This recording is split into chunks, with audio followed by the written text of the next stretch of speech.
tu n'es pas venu sur la terre pour faire n'importe quel travail. Vous avez votre travail qui est différent de votre emploi. Allons-y avec le docteur Myles Munroe. Ce qui vous met en colère, c'est ce que vous êtes né pour corriger. Voilà pourquoi certaines personnes peuvent voir un problème sans que cela ne les dérange. Une autre personne peut le voir et ne pas endormir de la nuit. C'est comme Moïse. Moïse se mettait en colère chaque fois qu'il voyait ce pourquoi il était né. Il est devenu si furieux une fois qu'il a pris un morceau de bois et a tué quelqu'un. Sa colère était sa destinée. Chaque fois que Jésus voyait des humains sous l'oppression, il se mettait en colère. Il appelle cela un gémissement. Il gémissait. Il se mettait en colère. Ce qui vous met en colère, c'est ce que vous êtes né pour réparer. Comment savoir quelle est votre destinée? Votre destinée est le rêve qui ne vous quitte pas. C'est l'idée qui ne cesse de refaire surface. C'est la chose que vous préféreriez faire.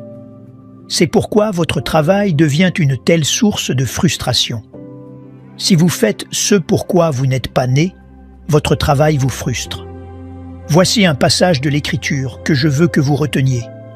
Proverbes, chapitre 19, verset 21, est mon passage préféré. Il dit « Il y a dans le cœur de l'homme beaucoup de projets, mais c'est le dessein de l'Éternel qui s'accomplit. Vous avez de nombreux projets pour votre vie, mais Dieu dit « Mon dessein prévaudra sur tes projets. » Votre travail est différent de ce que vous pouvez peut-être être en train de faire aujourd'hui.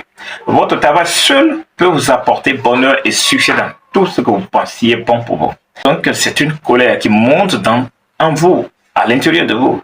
Et ça, c'est lorsque vous voyez ce pourquoi vous êtes destiné à changer, à accomplir, à transformer. Lorsque vous voyez cette chose, vous avez un gémissement, une colère qui monte en vous. Vous voulez voir la situation changer. Vous ne voulez pas voir la situation continuer à être comme ça. Pourtant, d'autres personnes peuvent voir la même situation. Ça ne leur dit rien. Ils ne sont pas appelés à cela. Et ça peut être ça doit être le travail que vous devez faire dans le monde. Parce que votre travail est différent de votre emploi. Votre emploi, vous êtes payé pour le faire. Mais ce à quoi Dieu vous a envoyé, ce pourquoi Dieu vous a envoyé, ce à quoi Dieu vous a appelé pour faire sur cette terre, c'est là votre travail réellement.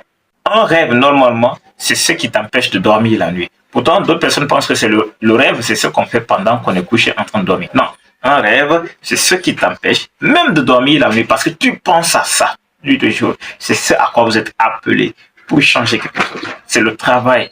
C'est ce qui apporte une colère en vous. Quand bien même les autres ne sont pas intéressés parce qu'ils ne sont pas appelés à faire ça. La Bible dit qu'il y a beaucoup de projets où? Dans le cœur de l'homme.